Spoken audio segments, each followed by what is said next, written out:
Social media पे connect होना है मेरे साथ, तो आप क्या कर सकते हो, आप डिस्क्रिप्शन पे जाओ, लिंक है इंस्टाग्राम का, टेलीग्राम का, आप चेकआउट कर सकते हो और आपको ऐसे कुछ डेली के मिल जाएंगे। यहाँ पे आप चेकआउट सकते हो, डेली आती है वीडियोस, तो आपके लिए इजी रहेगी। इसी के साथ ही आपको जानना है माइक कौन सा यूज़ करता हूँ या बुक कौन सा यूज़ करता हूँ मैं, तो उसका भी लिंक डिस्क्रिप्शन पे, आप अमेज़ोन से बाय कर सकते हो अगर आपको चाहिए तो। करने वाले हैं PT365 के बारे में।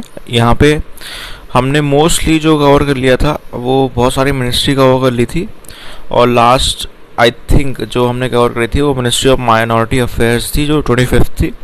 26 है ministry of new and renewable energy. इसमें भी बहुत सारे पॉइंट्स है जो आज हम डिस्कस करेंगे, तो चैनल को लाइक से सब्सक्राइब करना ना भूलना। Ministry of new and renewable energy से जो स्कीम्स है, मॉडिफाइड स्कीम्स, उसमें पहला न्यूज़ है प्रधानमंत्री ऊर्जा सुरक्षा एवं उत्तम महाअभियान, PM कुसुम स्कीम है।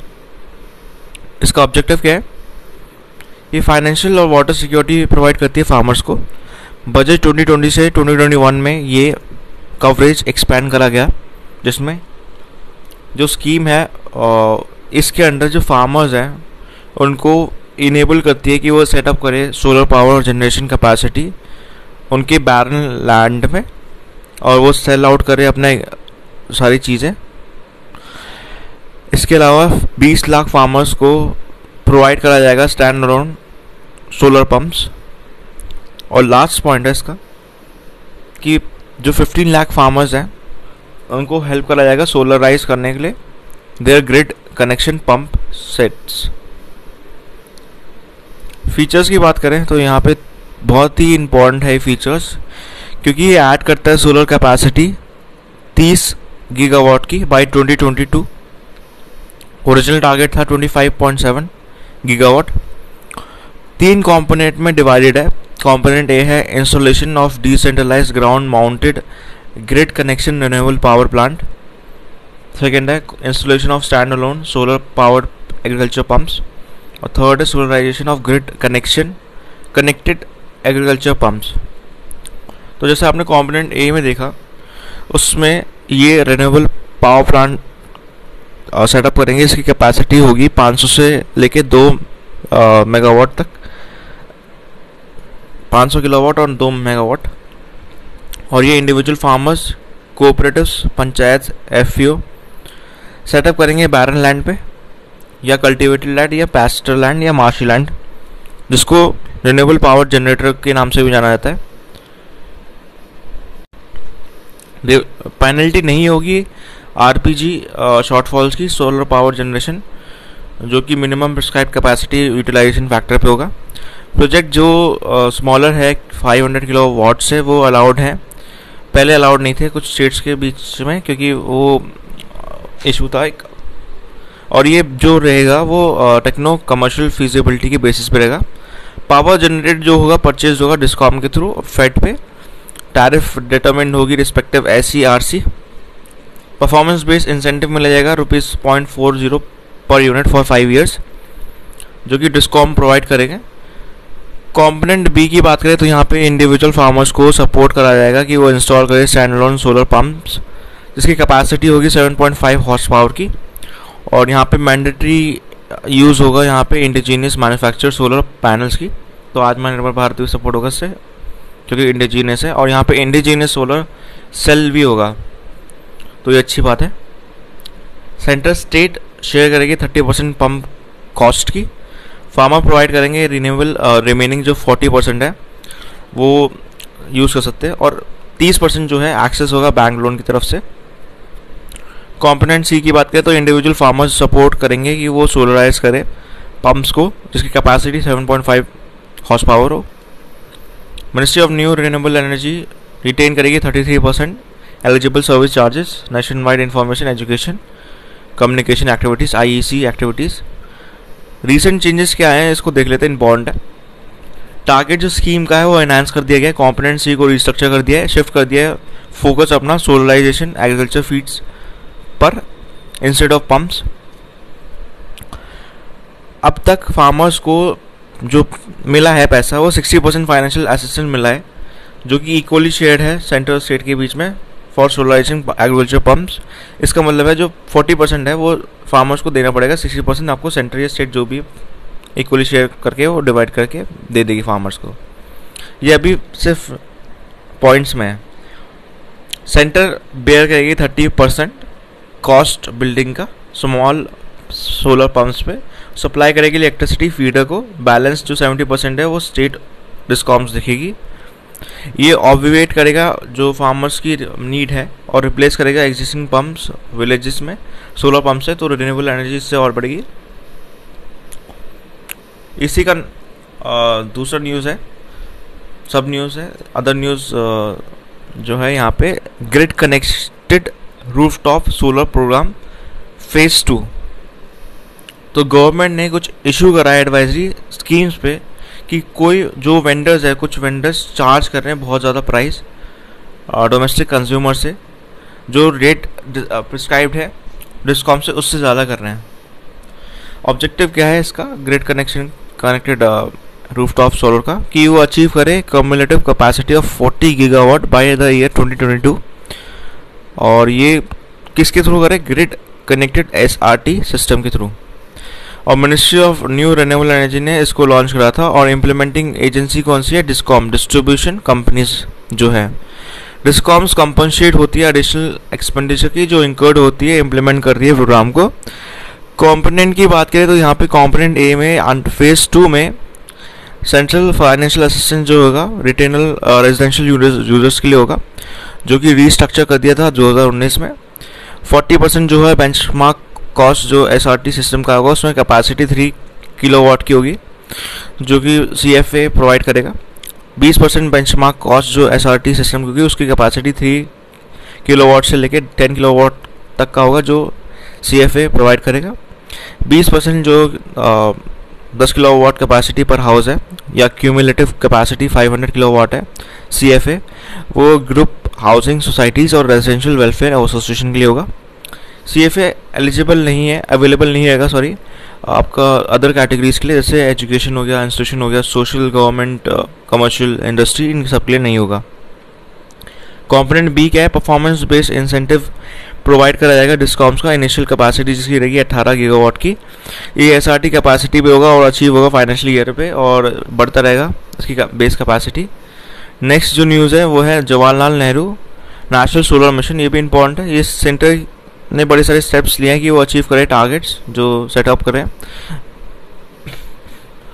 ऑब्जेक्टिव देख लेते हैं कि पहला है कि रिड्यूस करे cost of solar power generation country में through long term policy, large scale deployment goals, aggressive R&D and domestic production of critical raw materials, components और products। सेकेंड पॉइंट है प्रमोट करे डेवलपमेंट और यूज़ करे solar energy जो कि power generation में काम करे। और इसके अलावा अल्टीमेट ऑब्जेक्टिव ये है कि सोलर एनर्जी कम्पीट करे फॉसिल बेस्ड एनर्जी ऑप्शन के साथ। इस्टेब्लिश करे इंडिया को as a global leader solar energy में और क्रिएट करे policy condition for diffusion across the country as soon as possible.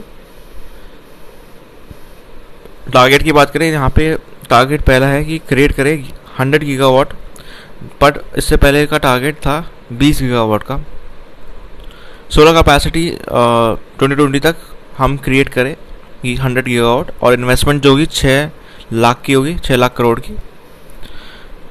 Target जो है प्रिंसिपली वो 40 गीगावाट रूफटॉप होगा और 60 gigawatt grid connected solar power project के थ्रू होगा। टारगेट जो है सेटअप करेंगे डेडिकेटेड मैन्युफैक्चरिंग कैपेसिटी जो कि होगा फॉर पॉलीसिलिकॉन मटेरियल जो कि एनुअली आपका 2 गीगावाट कैपेसिटी सोलर सेल्स की बनाएगा। प्रोमोट करेगा प्रोग्राम्स जो कि ऑफ ग्रिड एप्लीकेशन का होगा। रीच करेगा 200 मेगावाट बाई 2022 जिसमें 20 मिलियन सोलर लाइटिंग सिस्टम भी आएगा। इसके अलावा अचीव करता है 20 million square solar thermal collector area bye 2022। Deploy करता है 20 मिलियन सोलर लाइटनिंग सिस्टम जो रूरल एरियाज के लिए होते हैं। इसके अलावा फीचर्स की बात करें तो ये स्कीम लॉन्च हुई थी 2010 में as a part of national action plan for climate change. Mission का 3 फेजेज है। फेज़ 1 2010 से लेकर 2013, फेज़ 2 2014 से 2017 और फेज़ 3 2017 से लेकर 2022। कैपेसिटी सब्सिडी जो कैपिटल सब्सिडी जो है वो प्रोवाइड करी जाएगी इसमें रूफटॉप सोलर प्रोजेक्ट्स की बड़े सारे सिटीज़ और टाउन्स में, और यहाँ पे वायबिलिटी गैप फंडिंग भी होगी जो कि डेवलप करेगी through solar energy corporation of India, और डिसेंट्रलाइज करेगी generation through smaller solar projects. इसके अलावा जो स्कीम न्यूज़ में है वो scheme for development of solar parks and ultra mega power project. ये बड़े सारे प्रोजेक्ट्स हैं जो प्रपोज होते हैं स्कीम के अंडर। पहला है यह फैसिलिटेट करता है सोलर प्रोजेक्ट डेवलपर्स को कि वो सेटअप करें projects plug and play model पे। इसके अलावा प्रोवाइड करता है huge impedance solar energy generation के लिए, और ये कैसे करता है? By acting as a flagship demonstration, demonstrate करता है फैसिलिटीज़ को कि वो इंकरेज करे प्रोजेक्ट, मतलब प्रोजेक्ट पे इन्वेस्ट करे, डेवलपर्स को इंकरेज करता है ये। थर्ड पॉइंट है ये इनेबल करता है स्टेट्स को कि वो सिग्निफिकेंट इन्वेस्टमेंट फॉरम लाए, और इसके अलावा इन्वेस्टमेंट आए प्रोजेक्ट डेवलपर से ताकि वो सोलर रिन्यूएबल परचेज ऑब्लिगेशन को मैंडेट करे, और प्रोवाइड करे एम्प्लॉयमेंट लोकल पॉपुलेशन को भी, कार्बन फुटप्रिंट को कम करे, जिससे क्या होगा कि सोलर पावर अगर इंस्टॉल होगा तो ज़्यादा अच्छा रहेगा, बेनिफिशियल रहेगा एनवायरनमेंट के लिए भी। अवॉइड करे प्रोक्योरिंग एक्सपेंसिव फॉसिल फ्यूल और पावर कन्वेंशनल पावर प्लांट्स तक के लिए, क्योंकि इससे इवेंचुअली पोल्यूशन हो जाएगा। फीचर्स इसके क्या है? ये स्कीम रोल आउट हुई थी 2014 में। इसका सेटअप हुआ था ये 25 सोलर पार्क्स और अल्ट्रा मेगा सोलर प्रोजेक्ट्स, जो कि टारगेट करता है 40 gigawatt solar power install capacity का, जो सेटअप करता है 2022 पे। इससे पहले 20 गीगावाट था बाय 2020। इन्विसाज करता है सपोर्ट सेटिंग जो स्टेट्स की है, ये इन्विसाज करता है बड़ी सारी चीज़ें जो सपोर्ट करती है स्टेट्स को, ताकि वो सेटअप करे सोलर पार्क्स बड़े सारे लोकेशन में कंट्री में, और एक क्रिएट करे रिक्वायर्ड इंफ्रास्ट्रक्चर ताकि वो सेटअप करे power project, solar power projects. Solar powers जो है इंस्टॉल होते हैं आपके मल्टीपल सोलर फोटोवोल्टिक मॉड्यूल्स पे, डिफरेंट फॉर्म्स पे, एक सेट ऑफ लोकेशन में, जो प्रोवाइड करता है infrastructure facilities. Solar parks provide करते हैं सूटेबल डेवलपमेंट लैंड, जिसमें बड़े सारे क्लियरेंसेस होते हैं, ट्रांसमिशन सिस्टम होता है, वाटर एक्सेस होता है, रोड कनेक्टिविटी होता है, और कम्युनिकेशन नेटवर्क होता है। इसके अलावा जो स्कीम है फैसिलिटेट करता है और स्पीड अप करता है installation grid connected solar power projects का। इलेक्ट्रिसिटी जनरेटेड करता है, ये जनरेशन करता है लार्ज स्केल पे।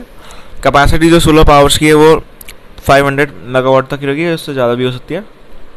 बट जो सोलर स्मॉल पार्क्स हैं वो कंसिडर कर सकते हैं जहाँ पे कंटिजियस लैंड है, वो डिफ़िकल्ट है कि वो एक्वायर करें इन डिफ़िकल्ट टेरेन, वहाँ पे ये ज़्यादा बेनिफिशियल रहते हैं, जहाँ पे एक्यूट शॉर्टेज हो नॉन एग्रीकल्चर लैंड की।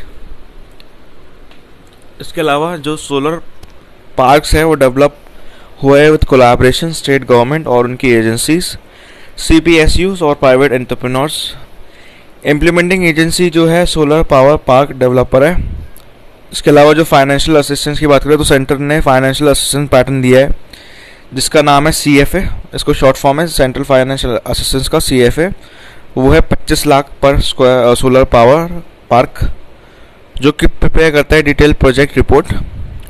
जो CFA है वो 20 लाख पर मेगावाट या 30% प्रोजेक्ट कॉस्ट की कैपेसिटी है, जिसमें ग्रिड कनेक्टिविटी कॉस्ट है जो उनसा भी कम हो। ये प्रोवाइड करता है और बड़ी सारी चीज़ें जो अचीव करती है माइलस्टोन और प्रिस्क्राइब होती है स्कीम के अंडर। 12 लाख मेगावाट या 30% प्रोजेक्ट कॉस्ट जो उनसा भी लोअर है प्रोवाइड करा जाता है SPPD, जो कि सोलर पावर पार्क डेवलपर्स है towards development of internal infrastructure. अगर जो सोलर पावर है उसमें जो रिक्वायर्ड पैसा है वो 8 लाख पर मेगावाट या 30% प्रोजेक्ट कॉस्ट है, जो भी कम हो वो सेंट्रल स्टेट ट्रांसमिशन यूटिलिटी देखेगी और डेवलप करेगी एक्सटर्नल ट्रांसमिशन सिस्टम। तो इसी के साथ ही न्यूज़ ख़त्म होती है और नेक्स्ट न्यूज़ जल्दी आ जाएगी। तो चैनल को लाइक शेयर सब्सक्राइब करना ना भूलना।